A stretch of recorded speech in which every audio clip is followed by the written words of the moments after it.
നമസ്കാരം. ഹൈറേഞ്ച് വാർത്തയിലേക്ക് സ്വാഗതം. ആദ്യം പ്രധാന വാർത്തകളിലേക്ക്. ഓട്ടോയിൽ യാത്ര ചെയ്ത സ്ത്രീയെ പിന്തുടർന്നെത്തി വാഹനം തടഞ്ഞു നിർത്തി പീഡിപ്പിക്കാൻ ശ്രമിക്കുകയും മൊബൈൽ ഫോണിൽ അക്രമരംഗം ചിത്രീകരിക്കുകയും ചെയ്ത സംഭവത്തിൽ 4 പേരെ തൊടുപുഴ പോലീസ് അറസ്റ്റ് ചെയ്തു. അറസ്റ്റിലായത് തൊടുപുഴ കരിമണ്ണൂർ സ്വദേശികൾ. വിവാഹ വാഗ്ദാനം നൽകി പ്രലോഭിപ്പിച്ച് 20കാരിയായ യുവതിയെ വിവിധ സ്ഥലങ്ങളിലെ ലോഡ്ജുകളിൽ എത്തിച്ച് പീഡനത്തിനിരയാക്കിയ യുവാവ് അറസ്റ്റിൽ. ഇരട്ടയാർ ടണൽ മുഖത്തൊഴുക്കിൽപ്പെട്ട് മരിച്ച ഉപ്പുതറ വളകോട് മയിലാടുംപാറയിൽ അസൗരേഷിന് കണ്ണീരിൽ കുതിർന്ന യാത്രാമൊഴി നൽകി നാട. അസൗരേഷ് പഠിച്ചിരുന്ന വളകോട് ഗവൺമെന്റ് സ്കൂളിൽ പൊതുദർശനം നടന്നു. ഇരട്ടയാർ ടണൽ മുഖത്തും പരിസരത്തും സുരക്ഷാ സംവിധാനം ഒരുക്കണമെന്ന ആവശ്യം ശക്തം. NSS ജനറൽ സെക്രട്ടറിയുടെ നിലപാടുകൾക്കെതിരെ സമരം കടുപ്പിക്കാനൊരുങ്ങി ഹൈറേഞ്ച് NSS യൂണിയൻ. തീരുമാനം യൂണിയൻ പ്രസിഡന്റ് R മണിക്കുട്ടൻ നടത്തുന്ന നിരാഹാര സമരം 6 ദിവസം പിന്നിട്ടിട്ടും പ്രശ്നപരിഹാരത്തിന് NSS നേതൃത്വം തയ്യാറാകാത്തതിനെ തുടർന്ന്. വിശദമായ വാർത്തകളിലേക്ക്. ഓട്ടോയിൽ യാത്ര ചെയ്ത സ്ത്രീയെ പിന്തുടർന്നെത്തി വാഹനം തടഞ്ഞു നിർത്തി പീഡിപ്പിക്കാൻ ശ്രമിക്കുകയും മൊബൈൽ ഫോണിൽ അക്രമരംഗം ചിത്രീകരിക്കുകയും ചെയ്ത സംഭവത്തിൽ 4 പേരെ തൊടുപുഴ പോലീസ് അറസ്റ്റ് ചെയ്തു. തൊടുപുഴ സ്വദേശികളായ KM Mujeeb, PD Francis, Harinarayanan, Karimannoor സ്വദേശി KK ബഷീർ എന്നിവരാണ് അറസ്റ്റിലായത്. ഇക്കഴിഞ്ഞ ബുധനാഴ്ചയായിരുന്നു സംഭവം. കഴിഞ്ഞ ബുധനാഴ്ച വൈകിട്ടാണ് സംഭവം നടന്നത്. ഗാന്ധി സ്ക്വയറിൽ നിന്ന് ഓട്ടോ വിളിച്ച് ബസ് സ്റ്റാൻഡിന് സമീപത്തെ യാക്കോബായ പള്ളിക്ക് അടുത്തെത്തിയപ്പോഴാണ് ആക്രമണത്തിന് ഇരയായതെന്ന് സ്ത്രീ തൊടുപുഴ പോലീസ് സ്റ്റേഷനിൽ നൽകിയ പരാതിയിൽ പറയുന്നു. പ്രതികൾ വന്ന വാഹനം മുന്നിലിട്ട് ഓട്ടോ തടഞ്ഞു. തുടർന്ന് പ്രതികളിൽ ഒരാൾ സ്ത്രീ ഇരുന്ന ഓട്ടോയിലേക്ക് ബലമായി കയറുകയും കടന്നു പിടിക്കുകയുമായിരുന്നുവെന്നാണ് പരാതി. ഇത് തടഞ്ഞപ്പോൾ മർദ്ദിക്കുകയും വസ്ത്രം വലിച്ചു കീറാൻ ശ്രമിക്കുകയും ചെയ്തു. ലൈംഗിക ബന്ധത്തിന് വഴങ്ങണമെന്നാവശ്യപ്പെട്ടായിരുന്നു അതിക്രമം. അക്രമം തടയാൻ ശ്രമിച്ച ഓട്ടോ ഡ്രൈവറെ മറ്റു പ്രതികൾ ചേർന്ന് ഭീഷണിപ്പെടുത്തുകയും താക്കോൽ ഊരി വാങ്ങുകയും ചെയ്തു. ഇതിനിടെ സ്ത്രീയുടെ ദൃശ്യങ്ങൾ പ്രതികൾ മൊബൈൽ ഫോണിൽ ചിത്രീകരിച്ചു. ഏതാനും സമയത്തിനു ശേഷം സ്ത്രീയുടെ പക്കൽ നിന്നും മൊബൈൽ നമ്പർ ബലമായി വാങ്ങുകയും പ്രതികൾ അവിടെ വെച്ച് തന്നെ വിളിച്ച് ഉറപ്പിക്കുകയും ചെയ്തു. വീണ്ടും വിളിക്കുമ്പോൾ തങ്ങൾ ആവശ്യപ്പെടുന്ന സ്ഥലത്തെത്തണമെന്നും ആവശ്യപ്പെട്ടു. ഇല്ലെങ്കിൽ മൊബൈൽ ദൃശ്യങ്ങൾ പുറത്തുവിടുമെന്ന് ഭീഷണിപ്പെടുത്തിയതായും സ്ത്രീയുടെ പരാതിയിൽ പറയുന്നു. മറ്റാളുകൾ ശ്രദ്ധിക്കുമെന്ന് കണ്ട് ഓട്ടോയ്ക്ക് പുറത്തുനിന്ന പ്രതികൾ തടസ്സം വച്ചിരുന്ന വാഹനം അല്പം മാറ്റിയപ്പോൾ ഓട്ടോ ഡ്രൈവർ പേഴ്സിലുണ്ടായിരുന്ന സ്പെയർ താക്കോൽ ഉപയോഗിച്ച് വേഗത്തിൽ വാഹനം മുന്നോട്ടെടുത്ത് രക്ഷപ്പെടുകയായിരുന്നു. ഓട്ടോയിൽ ഉണ്ടായിരുന്ന പ്രതികളിൽ ഒരാളെയും കൊണ്ടാണ് വാഹനം മുന്നോട്ടോടിച്ചത്. ഏതാനും ദൂരം പോയ ശേഷമാണ് ഓട്ടോയിൽ നിന്നും പ്രതിയെ ഇറക്കിവിട്ടതെന്നും സ്ത്രീ പോലീസിന് മൊഴി നൽകി. തുടർന്ന് KSRTC ബസ്സിൽ കയറി വീട്ടിലെത്തിയ സ്ത്രീ വ്യാഴാഴ്ച ഭർത്താവും ഒന്നിച്ച് തൊടുപുഴ പോലീസ് സ്റ്റേഷനിലെത്തി പരാതി നൽകുകയായിരുന്നു. ഓട്ടോ ഡ്രൈവറിൽ നിന്നും പ്രതികളെ തിരിച്ചറിഞ്ഞ പോലീസ് 4 പേരെയും പിടികൂടുകയായിരുന്നു. വിവാഹ വാഗ്ദാനം നൽകി പ്രലോഭിപ്പിച്ച് 20കാരിയായ യുവതിയെ വിവിധ സ്ഥലങ്ങളിലെ ലോഡ്ജുകളിൽ എത്തിച്ച് പീഡനത്തിനിരയാക്കിയ യുവാവ് അറസ്റ്റിൽ. ചപ്പാത്ത് പച്ചക്കാട് സ്വദേശി കൊച്ചുവീട്ടിൽ ജസ്ബിൻ സജിയാണ് തങ്കമണി പോലീസിന്റെ പിടിയിലായത്. ഇൻസ്റ്റഗ്രാമിലൂടെയാണ് 21കാരനായ ജസ്ബിൻ യുവതിയെ പരിചയപ്പെടുന്നത്. ക്രമേണ സൗഹൃദം വലുതാകുകയും വിവാഹം കഴിക്കാമെന്ന് വാഗ്ദാനം നൽകുകയും ചെയ്തു. ഈ സൗഹൃദത്തിന്റെ മറവിൽ യുവതിയെ കാൽവരി മൗണ്ട്, കട്ടപ്പന, കോട്ടയം തുടങ്ങിയ സ്ഥലങ്ങളിലെ ലോഡ്ജുകളിൽ എത്തിച്ച് പീഡിപ്പിക്കുകയും യുവതിയുടെ നഗ്ന ദൃശ്യങ്ങൾ മൊബൈൽ ഫോണിൽ പകർത്തുകയും ചെയ്തു. തുടർന്ന് സുഹൃത്തുക്കൾക്കും മറ്റും ഇത് അയച്ചും നൽകി. തന്റെ നഗ്ന ദൃശ്യങ്ങൾ സമൂഹ മാധ്യമങ്ങളിൽ പ്രചരിക്കുന്നു എന്നറിഞ്ഞ് യുവതി പോലീസിൽ പരാതി നൽകുകയായിരുന്നു. തങ്കമണി SHO എബി NPയുടെ നേതൃത്വത്തിൽ CPOമാരായ സുനിൽകുമാർ, ജിതിൻ എബ്രഹാം, എബിൻ എന്നിവർ ചേർന്നാണ് പ്രതിയെ അറസ്റ്റ് ചെയ്തത്. ഇയാളെ കോടതിയിൽ ഹാജരാക്കി റിമാൻഡ് ചെയ്തു. ഇരട്ടയാർ ടണൽമുഖത്ത് ഒഴുക്കിൽപ്പെട്ട് മരിച്ച ഉപ്പുതറ വളകോട് മയിലാടുംപാറയിൽ അസൗരേഷിന് കണ്ണീരിൽ കുതിർന്ന യാത്രാമൊഴി നൽകി നാട. അസൗരേഷ് പഠിച്ചിരുന്ന വളകോട് ഗവൺമെന്റ് സ്കൂളിൽ പൊതുദർശനം നടന്നു. ചേതനയേറ്റ അസൗരേഷിന്റെ ശരീരം ഒരു നോക്ക് കാണാൻ നിരവധി ആളുകൾ എത്തി. വ്യാഴാഴ്ചയാണ് അസൗരേഷും ബന്ധുവായ അതുൽ ഹർഷും ഇരട്ടയാർ ടണൽ മുഖത്ത് ഒഴുക്കിൽപ്പെട്ടത്. അതുൽ ഹർഷിന്റെ മൃതദേഹം അന്നു തന്നെ ലഭിച്ചിരുന്നെങ്കിലും തിരച്ചിലിന്റെ 2ാം ദിവസമാണ് അസൗരേഷിന്റെ മൃതദേഹം കണ്ടെത്തിയത്. പോസ്റ്റ്മോർട്ടം നടപടികൾക്ക് ശേഷം അസൗരേഷിന്റെ മൃതദേഹം വളകോട്ടിലെത്തിച്ചു. കുട്ടി പഠിച്ചിരുന്ന വളകോട് ഗവൺമെന്റ് സ്കൂളിൽ പൊതുദർശനം നടത്തി. അസൗരേഷിനെ ഒരു നോക്ക് കാണാൻ നിരവധി ആളുകളാണ് ഇവിടേക്ക് എത്തിയത്. തുടർന്ന് വീടിനോട് ചേർത്തൊരുക്കിയ ചിതയിൽ അസൗരേഷിന്റെ മൃതദേഹം ദഹിപ്പിച്ചു. വളകോട് ഉപ്പുതറ മേഖലയിലെ ആളുകളോടൊപ്പം ത്രിതല പഞ്ചായത്ത് പ്രതിനിധികൾ, വിവിധ രാഷ്ട്രീയ പാർട്ടി പ്രവർത്തകർ, അധ്യാപകർ, വിദ്യാർത്ഥികൾ തുടങ്ങിയവരും സംസ്കാര ചടങ്ങുകളിൽ പങ്കെടുത്തു. NSS ജനറൽ സെക്രട്ടറിയുടെ നിലപാടുകൾക്കെതിരെ സമരം കടുപ്പിക്കാനൊരുങ്ങി high range NSS union. Union president R Manikuttan നടത്തുന്ന നിരാഹാര സമരം 6 ദിവസം പിന്നിട്ടിട്ടും പ്രശ്നപരിഹാരത്തിന് NSS നേതൃത്വം തയ്യാറാകാത്തതിനെ തുടർന്നാണ് തീരുമാനം. കൊച്ചുകാമാക്ഷി ശ്രീ പത്മനാഭപുരം ധർമ്മ പാഠശാലയിലാണ് high range NSS union president R Manikuttan നിരാഹാര സമരം നടത്തുന്നത്. സമരം 6 ദിവസം പിന്നിട്ടതോടെ ആരോഗ്യനില മോശമാണെങ്കിലും പ്രശ്നപരിഹാരമുണ്ടായില്ലെങ്കിൽ മരണം വരെ സമരം തുടരാനാണ് ആർ മണിക്കുട്ടന്റെ തീരുമാനം. യൂണിയൻ പ്രസിഡന്റിന്റെ ആരോഗ്യസ്ഥിതി മോശമായിട്ടും പ്രശ്നപരിഹാരത്തിന് ഇടപെടാത്ത NSS ജനറൽ സെക്രട്ടറിയുടെ നിലപാടിനെതിരെ സമരം ശക്തമാക്കാനാണ് നേതൃത്വത്തിന്റെ തീരുമാനം. 9 കോടി രൂപയുടെ സ്വത്ത് സമ്പാദിക്കുന്നതിനിടയിലുണ്ടായ 1.25 കോടി രൂപയുടെ ബാധ്യത ഏറ്റെടുക്കാൻ NSS തയ്യാറല്ല. എന്നാൽ ഈ സമ്പാദിച്ച 9 കോടി രൂപയുടെ സ്വത്ത് ഏറ്റെടുക്കാൻ അവർ റെഡിയാണ്. സ്വത്തിനോടൊപ്പം ഈ ബാധ്യത കൂടി ഏറ്റെടുത്താൽ തീരുന്ന സമരമാണ് ഇത്. 1.25 കോടി രൂപയുടെ ബാധ്യത മാത്രം അദ്ദേഹത്തിൻ്റെ തലയിൽ വെച്ച് കെട്ടിയ ഒരു നിഷ്ഠൂര പ്രവർത്തനത്തിൻ്റെ ഫലമായിട്ടാണ് ഈ സമരം ഇവിടെ നടക്കേണ്ടി വന്നത്. കഴിഞ്ഞ 3 ദിവസങ്ങൾക്ക് മുമ്പ് ഞങ്ങളുടെ കരയോഗ പ്രതിനിധികൾ ബഹുമാനപ്പെട്ട NSS ജനറൽ സെക്രട്ടറിയെ കണ്ട് ഈ കാര്യങ്ങളെല്ലാം സംസാരിച്ചിരുന്നു. ഈ പ്രശ്നങ്ങൾ പരിഹരിക്കുന്നതിന് അനുകൂല നിലപാട് സ്വീകരിക്കാമെന്ന് അദ്ദേഹം പറയുകയും ചെയ്തിരുന്നു. എന്നാൽ നടപടികളൊന്നും ഉണ്ടാകാത്തതിനെ തുടർന്ന് ഇന്നലെ വീണ്ടും ആ പ്രതിനിധി സംഘം അദ്ദേഹത്തെ സന്ദർശിച്ചു. പക്ഷേ അദ്ദേഹം നേരെ വിപരീത നിലപാടാണ് ഇന്നലെ സ്വീകരിച്ചത്. ഇന്നെങ്കിലും ഒരു പ്രശ്നപരിഹാരം ഉണ്ടാകും എന്ന് വിചാരിച്ച് ഞങ്ങൾ കാത്തിരുന്നു. ഇതുവരെ യാതൊരു നിലപാടുകളും ഉണ്ടായിട്ടില്ല. ഇവിടെ എത്തിച്ചേർന്ന കരയോഗത്തിൻ്റെ പ്രതിനിധികളും എല്ലാം സമരം ശക്തമാക്കണം, ചങ്ങനാശ്ശേരിയിലേക്കും അഡ്വോ കമ്മിറ്റിയുടെ ഓഫീസിലേക്കും സമരം വ്യാപിപ്പിക്കണമെന്നുള്ള അഭിപ്രായമാണ് പറഞ്ഞിരിക്കുന്നത്. NSS ആസ്ഥാനത്തേക്കും അഡ്ഹോക് കമ്മിറ്റി ഓഫീസിലേക്കും സമരം വ്യാപിപ്പിക്കുമെന്നും ഇതിനായി പ്രത്യേക യോഗം ചേരുമെന്നും യൂണിയൻ സെക്രട്ടറി AJ രവീന്ദ്രൻ പറഞ്ഞു. വൃത്തിഹീനമായ സാഹചര്യത്തിൽ പ്രവർത്തിച്ച കട്ടപ്പന പള്ളിക്കവലയിലെ എയ്സ് ഹോട്ടലിനെതിരെ നഗരസഭയുടെ നടപടി. ഹോട്ടൽ താൽക്കാലികമായി നഗരസഭ ആരോഗ്യ വിഭാഗം അടപ്പിച്ചു. ഹോട്ടലിൽ വിളമ്പിയ ചിക്കൻ കറിയിൽ നിന്നും പുഴുവിനെ കണ്ടെത്തുകയും ഈ ഭക്ഷണം കഴിച്ച കുട്ടികൾ ഛർദ്ദിക്കുകയും ആശുപത്രിയിൽ പ്രവേശിപ്പിക്കുകയും ചെയ്തിരുന്നു. ചിക്കനിലും പ്ലേറ്റിലും വിദ്യാർത്ഥികളുടെ കയ്യിലും പുഴുക്കൾ കയറിയ വീഡിയോ ദൃശ്യങ്ങൾ സമൂഹ മാധ്യമങ്ങളിലടക്കം പ്രചരിക്കുകയും ചെയ്തു. ഈ സാഹചര്യത്തിലാണ് വൃത്തിഹീനമായ സാഹചര്യത്തിൽ ഹോട്ടൽ പ്രവർത്തിക്കുന്നുവെന്ന് കണ്ടെത്തിയതോടെ ഹോട്ടലിനെതിരെ നടപടി സ്വീകരിച്ചതെന്ന് നഗരസഭാ ഹെൽത്ത് സൂപ്രണ്ട് ജിൻ സിറിയക് അറിയിച്ചു. എന്നാൽ വിഷയവുമായി ബന്ധപ്പെട്ട് നഗരസഭയിൽ പരാതി ലഭിച്ചിട്ടില്ല. കഴിഞ്ഞ 1 മാസത്തിനിടെ പഴകിയ ഭക്ഷണം വിളമ്പിയതിനും വൃത്തിഹീനമായ സാഹചര്യത്തിൽ പ്രവർത്തിച്ചതിനും 2 ഹോട്ടലുകൾക്കെതിരെ നഗരസഭ ആരോഗ്യ വിഭാഗം നടപടിയെടുത്തിരുന്നു. അയൽവാസിയുടെ വീട്ടിൽ നിന്നും സ്വർണ്ണമാല മോഷ്ടിച്ച യുവതി പിടിയിൽ. നെടുങ്കണ്ടം ചോറ്റുപാറയിൽ വാടകയ്ക്ക് താമസിക്കുന്ന ചിറക്കരോട്ട് മഞ്ജുവാണ് പിടിയിലായത്. കഴിഞ്ഞ 1-നായിരുന്നു കേസിനാസ്പദമായ സംഭവം. കഴിഞ്ഞ 1-ാം തീയതിയായിരുന്നു കേസിനാസ്പദമായ സംഭവം നടന്നത്. ഇവരുടെ അയൽവാസിയുടെ വീട്ടിൽ നിന്നും 1.5 പവൻ വരുന്ന ആഭരണമാണ് മോഷണം പോയത്. അയൽവാസികൾ വിവാഹ നിശ്ചയ ചടങ്ങിനായി 1-ാം തീയതി പുലർച്ചെ തിരുവനന്തപുരത്തേക്ക് പോയിരുന്നു. തിരികെ രാത്രി 8 മണിയോടെ എത്തിയ ശേഷം നടത്തിയ പരിശോധനയിൽ നിന്നാണ് ബാഗിനുള്ളിൽ നിന്നും സ്വർണം നഷ്ടപ്പെട്ടതായി അറിയുന്നത്. വീടിനുള്ളിൽ നിന്നും വിലപിടിപ്പുള്ള മറ്റു വസ്തുക്കൾ ഒന്നും മോഷണം പോകാഞ്ഞതിനാൽ സംശയം തോന്നിയ വീട്ടുകാർ വീട് ശ്രദ്ധിക്കാനായി ഏൽപ്പിച്ച മഞ്ജുവിനോട് തിരക്കിയെങ്കിലും ഇവർ മോഷണം നിഷേധിച്ചു. തുടർന്ന് വീട്ടുകാരും നെടുങ്കണ്ടം പോലീസും ചേർന്ന് നടത്തിയ നിരീക്ഷണത്തിൽ നെടുങ്കണ്ടത്തെ ജ്വല്ലറിയിൽ സ്വർണം വിറ്റതായി വിവരം ലഭിക്കുകയും CCTV ദൃശ്യങ്ങൾ ശേഖരിച്ച പോലീസ് നടത്തിയ ചോദ്യം ചെയ്യലിൽ മഞ്ജു കുറ്റം സമ്മതിക്കുകയുമായിരുന്നു. ജ്വല്ലറിയിൽ ഉടമസ്ഥയുടെ പേരിലായിരുന്നു മഞ്ജു സ്വർണം മാറി വാങ്ങിയത്. ശ്രീനാരായണ ഗുരുദേവന്റെ 97ാമത് മഹാസമാധി ദിനാചരണം SNDP യോഗം കട്ടപ്പന പുളിയന്മല ശാഖയിൽ നടന്നു. മലനാട് യൂണിയൻ സെക്രട്ടറി വിനോദ് ഉത്തമൻ സമാധി ദീപം തെളിയിച്ചു. സമാധി ദിനാചരണത്തോടനുബന്ധിച്ച് ഗുരു ഭാഗവത പാരായണ സമർപ്പണം, ദിവ്യജ്യോതി സമർപ്പണം, മഹാഗുരുപൂജ, സമൂഹ പ്രാർത്ഥന, അന്നദാനം തുടങ്ങിയ പരിപാടികളും നടന്നു. ചടങ്ങുകൾക്ക് ഷാജൻ ശാന്തികൾ കാർമ്മികത്വം വഹിച്ചു. മലനാട് യൂണിയൻ സെക്രട്ടറി വിനോദ് ഉത്തമൻ സമാധി ദീപം തെളിയിച്ചു.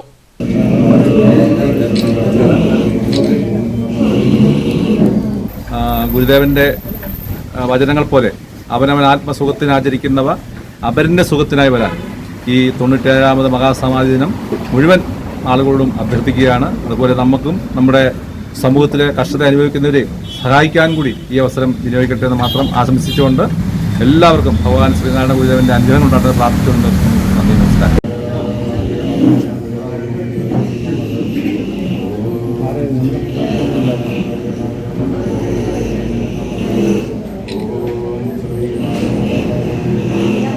മലനാട് SNDP യൂണിയന് കീഴിലുള്ള 38 ശാഖായോഗങ്ങളിലും പ്രാർത്ഥനകളും ക്രമീകരിച്ചിരുന്നു. യൂണിയൻ കൗൺസിലർമാരായ മനോജ് അപ്പാന്താനം, സുനിൽ പടീറമാവിൽ, ശാഖായുഗം president Praveen Vattamala, secretary Jayan MR., vice president PN. Mohanan, union committee അംഗം ഇ.എ. ഭാസ്കരൻ, യൂത്ത് മൂവ്മെന്റ് സംസ്ഥാന വൈസ് പ്രസിഡന്റ് കെ.പി. ബിനീഷ് തുടങ്ങിയവർ പങ്കെടുത്തു. SNDP പീരുമേട് താലൂക്ക് യൂണിയന്റെ കീഴിലുള്ള വണ്ടിപ്പെരിയാർ മാതൃശാഖയുടെ നേതൃത്വത്തിൽ ശ്രീനാരായണ ഗുരുദേവന്റെ 97ാമത് സമാധി ദിനാചരണം നടന്നു. സമാധിയുടെ ഭാഗമായി നടന്ന ശാന്തിയാത്ര ടൗൺ ചുറ്റി സമാപിച്ചു. ശ്രീനാരായണ ഗുരുദേവന്റെ സമാധി ദിനാചരണം പീരുമേട് യൂണിയന്റെ കീഴിലുള്ള വണ്ടിപ്പെരിയാറിലെ വിവിധ ശാഖകളുടെ സംയുക്താഭിമുഖ്യത്തിൽ മാതൃശാഖയായ 1494 നമ്പർ ഗുരുമന്ദിരത്തിൽ വെച്ചാണ് നടത്തിയത്. ദിനാചരണത്തിന്റെ ഭാഗമായി രാവിലെ മുതൽ തന്നെ പ്രത്യേക പ്രാർത്ഥനകളും വഴിപാടുകളും നടന്നു. സമാധി ദിന സന്ദേശം നൽകി ഗുരുമന്ദിരത്തിൽ നിന്നും ആരംഭിച്ച ശാന്തിയാത്ര ടൗൺ ചുറ്റി സമാപിച്ചു.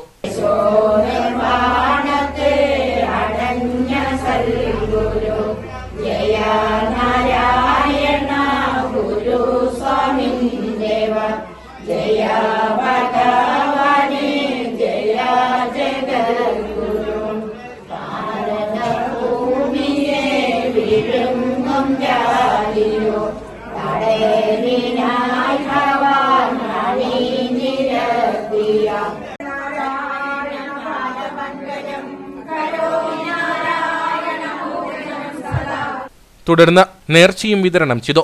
മാതൃശാഖാ secretary K. Kalesh Kumar, president Sivanandan Devigaanam, ശാഖാ സെക്രട്ടറി പി. കെ. ഗോപിനാഥൻ, ഭാരവാഹികളായ രാജേഷ് തമ്പി, ഡോക്ടർ പ്രജിൻ ബാബു, അനിരുദ്ധൻ വൈദ്യർ എന്നിവർ നേതൃത്വം നൽകി.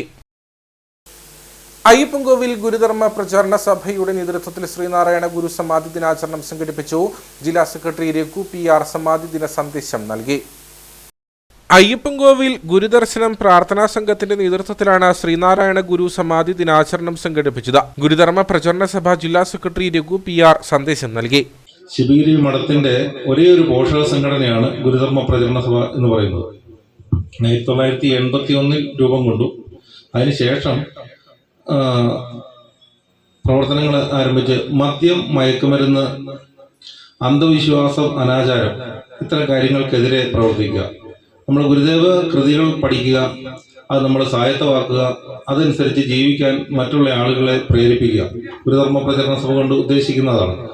പരിപാടിയിൽ ജില്ലാ പ്രസിഡന്റ് KN മോഹൻദാസ്, കേന്ദ്ര സമിതി അംഗം S. ഷിബു, ജില്ലാ ജോയിന്റ് സെക്രട്ടറി ബിനു ശ്രീധരൻ, ജില്ലാ കമ്മിറ്റി അംഗം ചന്ദ്രശേഖരൻ, ജഗതി ഓലിക്കൽ, കളരി സംഘം unit secretary Mohan Narikkuzhi, CK Sasi തുടങ്ങിയവർ സംസാരിച്ചു. CPM പാലം പൂപ്പാറ കോളനി ബ്രാഞ്ച് സമ്മേളനം നടന്നു. 24ാം പാർട്ടി കോൺഗ്രസിന് മുന്നോടിയായി നടന്ന ബ്രാഞ്ച് സമ്മേളനം ഏരിയ കമ്മിറ്റി അംഗം ലിജു വർഗീസ് ഉദ്ഘാടനം ചെയ്തു. 2025 ഏപ്രിലിൽ മധുരയിൽ നടക്കുന്ന CPM പാർട്ടി കോൺഗ്രസിന് മുന്നോടിയായിട്ടുള്ള സമ്മേളനങ്ങൾ നടന്നുവരികയാണ്. ബ്രാഞ്ച് സമ്മേളനങ്ങൾ പൂർത്തീകരിച്ച ലോക്കൽ കമ്മിറ്റി, ഏരിയ കമ്മിറ്റി, ജില്ലാ കമ്മിറ്റി സമ്മേളനങ്ങൾ പൂർത്തീകരിച്ച ശേഷമാണ് 2025 ഫെബ്രുവരിയിൽ കൊല്ലത്ത് സംസ്ഥാന സമ്മേളനം നടക്കുക. ഇതിനു മുന്നോടിയായിട്ടാണ് ബ്രാഞ്ച് തല സമ്മേളനങ്ങൾ സംഘടിപ്പിച്ചു വരുന്നത്. CPM പൂപ്പാറ ലോക്കൽ കമ്മിറ്റിയുടെ കീഴിൽ വരുന്ന പാലം പൂപ്പാറ കോളനിയിലെ 2 ബ്രാഞ്ചുകളുടെ സമ്മേളനമാണ് നടന്നത്. പൂപ്പാറ കോളനിയിൽ നടന്ന സമ്മേളനം ശാന്തൻപാറ ഏരിയ കമ്മിറ്റി അംഗം ലിജു വർഗീസ് ഉദ്ഘാടനം ചെയ്തു. നമ്മുടെ പാർട്ടി രൂപം കൊണ്ടത് എന്നാണ് 1920 താഷ്കൻഡിൽ വെച്ചാണ് നമ്മുടെ പാർട്ടി ജന്മമെടുത്തത് ഇന്ത്യയിൽ. അന്ന് 7 പേര് ചേർന്നാണ് ഇന്ത്യയിലെ കമ്മ്യൂണിസ്റ്റ് പാർട്ടി താഷ്കൻഡിൽ വെച്ച്, സോവിയറ്റ് യൂണിയനിലെ താഷ്കൻഡിൽ വെച്ചാണ് ജന്മമെടുക്കുന്നത്. അന്ന് അതിൽ പങ്കെടുക്കുന്ന നമ്മുടെ ഷെഫീഖ് സെക്രട്ടറി ആയിട്ട് തെരഞ്ഞെടുത്തുകൊണ്ട് 7 അംഗങ്ങൾ ചേർന്നുകൊണ്ടാണ് നമ്മുടെ പാർട്ടി രൂപീകരിക്കപ്പെടുന്നത്. Branch secretary M. സെൽവത്തിന്റെ നേതൃത്വത്തിൽ നടന്ന സമ്മേളനത്തിൽ മുതിർന്ന അംഗം പതാക ഉയർത്തി.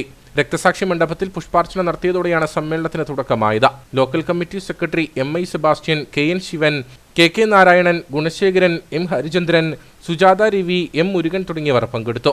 തുടർന്ന് പുതിയ ബ്രാഞ്ച് സെക്രട്ടറി തെരഞ്ഞെടുപ്പും നടന്നു. ബ്രാഞ്ച് സമ്മേളനങ്ങൾ പൂർത്തീകരിച്ച് നവംബർ 8-ാം തീയതി ലോക്കൽ സമ്മേളനവും ഡിസംബർ 7-8 തീയതികളിൽ ഏരിയ സമ്മേളനവും നടക്കും. ഓണാവധി കഴിഞ്ഞ് സ്കൂളിലെത്തുന്ന കുട്ടികൾക്ക് സുരക്ഷിതമായ പഠനമൊരുക്കുക എന്ന ലക്ഷ്യത്തോടെ വണ്ടിപ്പെരിയാർ ഗവൺമെന്റ് UP സ്കൂളിൽ ക്ലീനിംഗ് ക്യാമ്പയിൻ നടന്നു. അധ്യാപകർ, PT അംഗങ്ങൾ, വിവിധ ക്ലബ് ഭാരവാഹികൾ എന്നിവർ ക്യാമ്പയിനിൽ പങ്കെടുത്തു. ഓണ അവധിക്ക് ശേഷം തിങ്കളാഴ്ച സ്കൂളുകൾ തുറക്കുന്ന സാഹചര്യത്തിലാണ് വൃത്തിയും വെടിപ്പുമുള്ള പഠന സൗകര്യം ഒരുക്കുക എന്ന ലക്ഷ്യത്തോടെ വണ്ടിപ്പെരിയാർ ഗവൺമെന്റ് UP സ്കൂളിൽ ക്ലീനിംഗ് ക്യാമ്പയിൻ സംഘടിപ്പിച്ചത്. സ്കൂളിന്റെ പരിസര പ്രദേശങ്ങളിൽ വളർന്നു നിന്നിരുന്ന കാടുകൾ ഉൾപ്പെടെ ഇവർ വെട്ടിനീക്കി. കുട്ടികൾ ഉപയോഗിക്കുന്ന ശുചിമുറികളടക്കം വൃത്തിയാക്കുകയും ചെയ്തു. സ്കൂൾ PTA അംഗങ്ങൾ, MPTA അംഗങ്ങൾ, അധ്യാപകർ, പൂർവ്വ വിദ്യാർത്ഥികൾ, അഫി ട്രസ്റ്റ് ഭാരവാഹികൾ, മാസ്റ്റേഴ്സ് ക്ലബ് അംഗങ്ങൾ എന്നിവരടങ്ങുന്ന ടീമാണ് ശുചീകരണം നടത്തിയത്. School head master ST Raj, PTA president Daniel, MPTA president Sonia Thomas എന്നിവർ നേതൃത്വം നൽകി. ഇനി നേർക്കാഴ്ചയിലേക്ക്.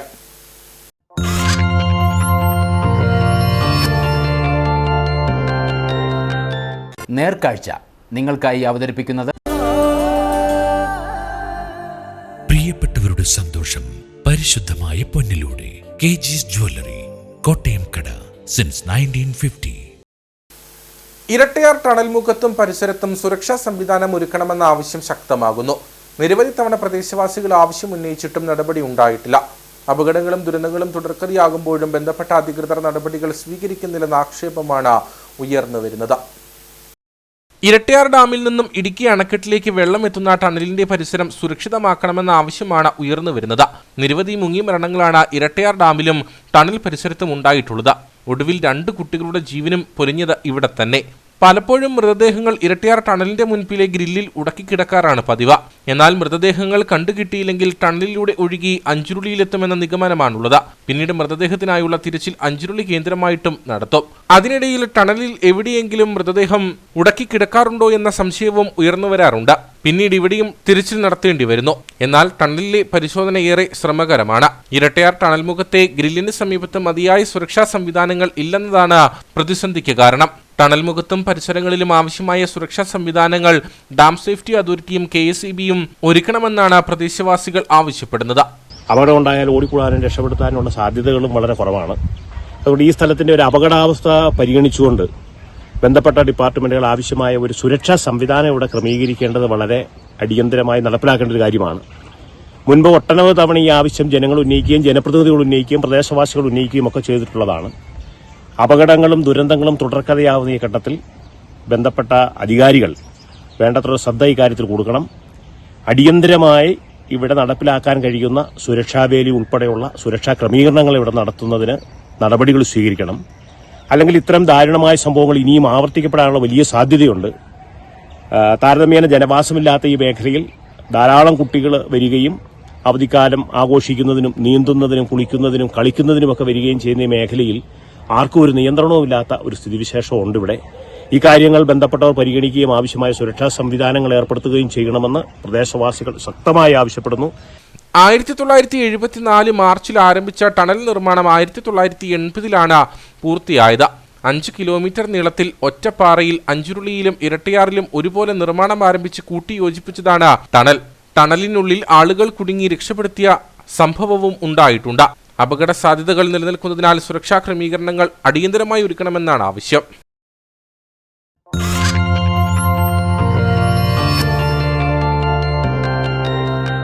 നേർക്കാഴ്ച നിങ്ങൾക്കായി അവതരിപ്പിച്ചത് പ്രിയപ്പെട്ടവരുടെ സന്തോഷം പരിശുദ്ധമായ പൊന്നിലൂടെ KG's ജ്വല്ലറി, കോട്ടയം കട, സിൻസ് 1950. ഇനി കമ്പോള വില നിലവാരം.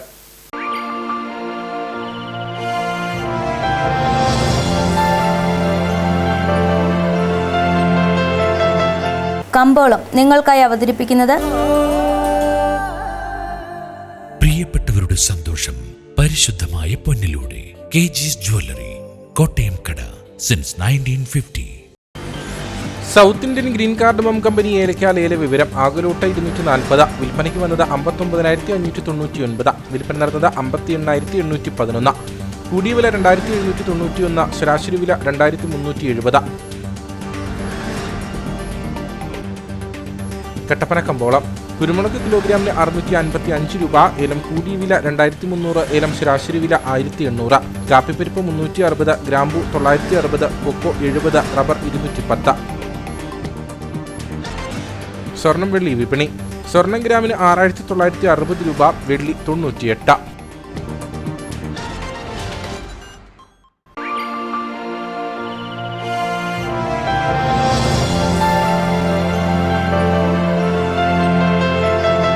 കമ്പോളം നിങ്ങൾക്കായി അവതരിപ്പിച്ചത് പ്രിയപ്പെട്ടവരുടെ സന്തോഷം പരിശുദ്ധമായ പൊന്നിലൂടെ KG's ജ്വല്ലറി, കോട്ടയം കട സിൻസ് 1950. പ്രധാന വാർത്തകളിലേക്ക് ഒരിക്കൽ കൂടി.